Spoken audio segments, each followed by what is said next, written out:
Donc les quatre générations se sont succédées, mais n'ont pas eu la même destinée au niveau des produits. La première génération était plus destinée à faire des broderies, donc tout ce qui était robe de haute couture. La deuxième génération, donc celle de mes parents, ils se sont plus dirigés vers tout ce qui était broderie et linge de maison. Et puis ensuite, la troisième génération, avec mon père, on a pris la décision de prendre la direction de faire des broderies pour tout le domaine de la lingerie corsetterie. Et c'est de là qu'on a commencé donc à développer des collections pour la lingerie et quelques années plus tard, la création de la marque Louisa Braque. Pour nous, quand on a créé la marque Louisa Braque, on voulait justement que toutes nos lignes soient disponibles dans toutes les profondeurs. C'est-à-dire que la femme qui fait un petit bonnet puisse trouver chez nous, la femme qui fait un grand bonnet puisse trouver la même chose, sans différence de prix, pour ne pas avoir justement l'impression de dire je suis costaud donc je paie plus cher. On voulait que tous les prix soient équilibrés et qu'elles soient quand même dans l'esprit de rechercher de la modernité. Donc c'est pour ça que pour nous, on pense, et d'après nos statistiques, que la marque se vend déjà pour des jeunes femmes de 25 ans et qui vont jusqu'à 70 ans et plus peut-être. Mais l'objectif, c'est justement de satisfaire toutes les générations.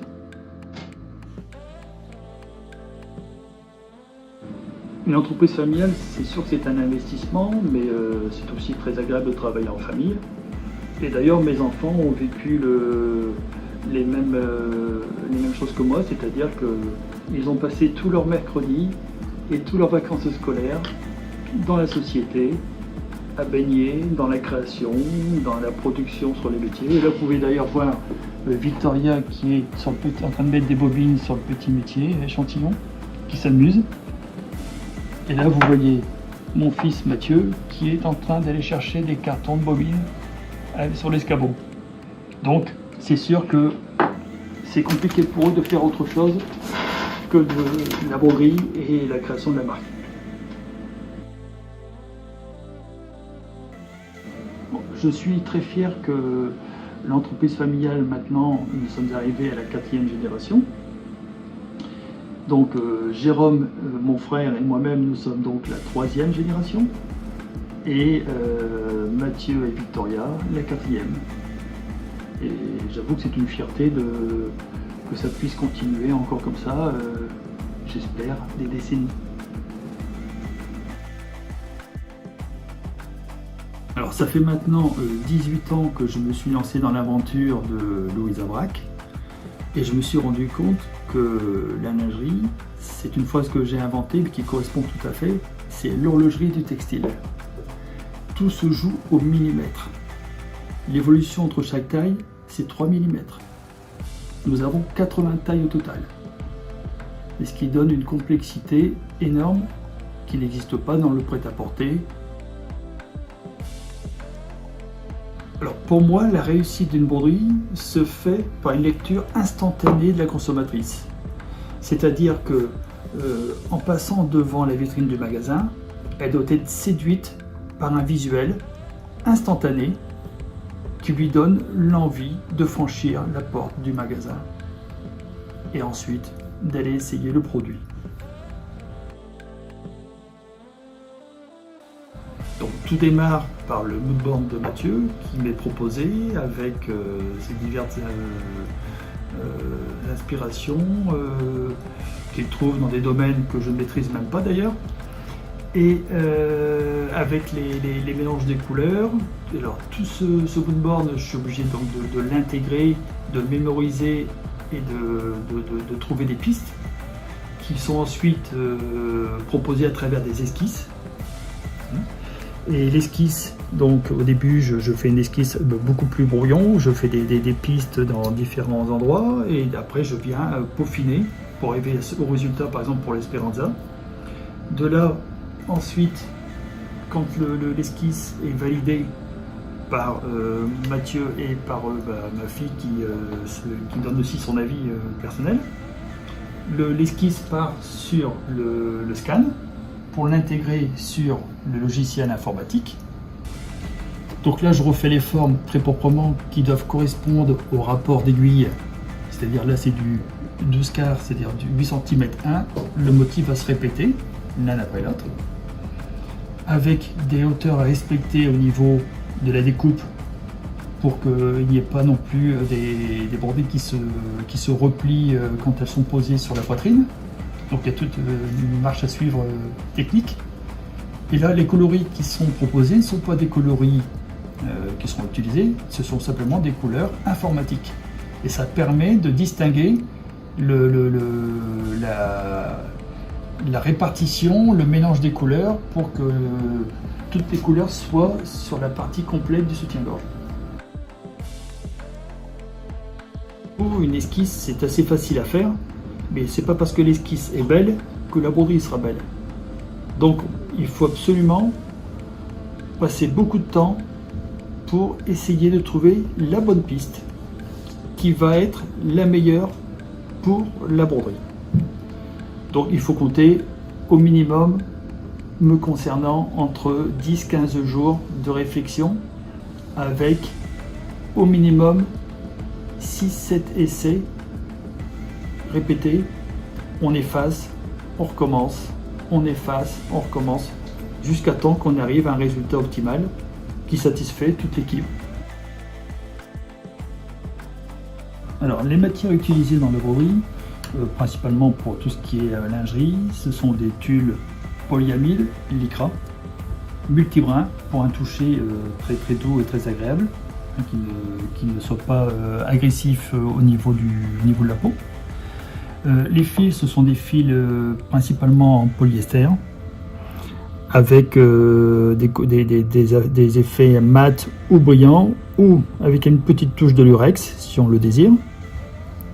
Et donc vous voyez par exemple cette broderie là, on doit bien respecter des creux réguliers pour que lorsque la laminette soit posée à l'arrière, elle puisse permettre de bien poser sur la poitrine, qu'il n'y ait pas des effets de broderie qui se soulèvent.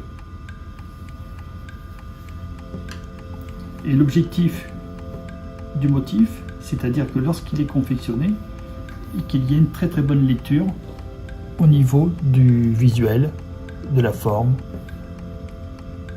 Toutes les bretelles sont aussi habillées de broderies qui sont associées avec la broderie du haut bonnet. De là ensuite, nous en rajoutons sur le côté dos pour qu'il puisse aussi encore avoir un côté luxueux jusque le dessous de bras. Le bas bonnet, c'est une matière française qui est faite par la société MG Création, toujours en polyamide lycra, avec une certaine extension bien précise qui va permettre de faciliter la pose du sein dans le bonnet tout en ayant un maintien optimal. Ensuite, au niveau des matières dos, ce sont des matières très nerveuses qui ont un retour très soutenu pour permettre au soutien-gorge qu'on puisse monter dans des tailles extrêmes et garantir le maintien optimal. Donc dans chaque ligne, par exemple on va parler de l'Hermione, je crée environ entre 6 et 8 références différentes qui vont être associées aux différentes pièces de la ligne. C'est-à-dire que par exemple pour le shorty, on a décidé de mettre cette forme sur le shorty et ne pas avoir la continuité. Donc il y a une référence qui existe spécialement pour le shorty. Pour le soutien-gorge, il y a une référence plus petite pour les petites tailles une référence un peu plus grande pour les grandes tailles, pour qu'il n'y ait pas de vide en dessous et que chaque femme puisse avoir le même visuel, que ce soit une profondeur B, une profondeur H, I, J, qu'il y a même la même proportion et qu'il n'y ait pas de différence entre toutes les tailles. Et pareil pour la culotte, je pense que la culotte est ici. La culotte a aussi une version bien précise qui correspond à une référence qui sera choisie pour l'opérateur sur le métier. Alors quand on a pris la décision de créer la marque Louisa Braque, on s'est mis d'accord avec Mathieu pour justement proposer des produits luxueux tout en maîtrisant toujours le bien-aller. On a volontairement voulu s'écarter de tout ce qui était floral qui est proposé dans beaucoup d'autres marques. Et donc on propose des broderies un peu plus modernes qui amènent un visuel totalement différent de ce qu'on peut trouver dans la concurrence. L'Albana est un exemple justement d'une broderie qui s'écarte de tout ce qui est l'univers de floral. Donc c'est quand même géométrique, hein.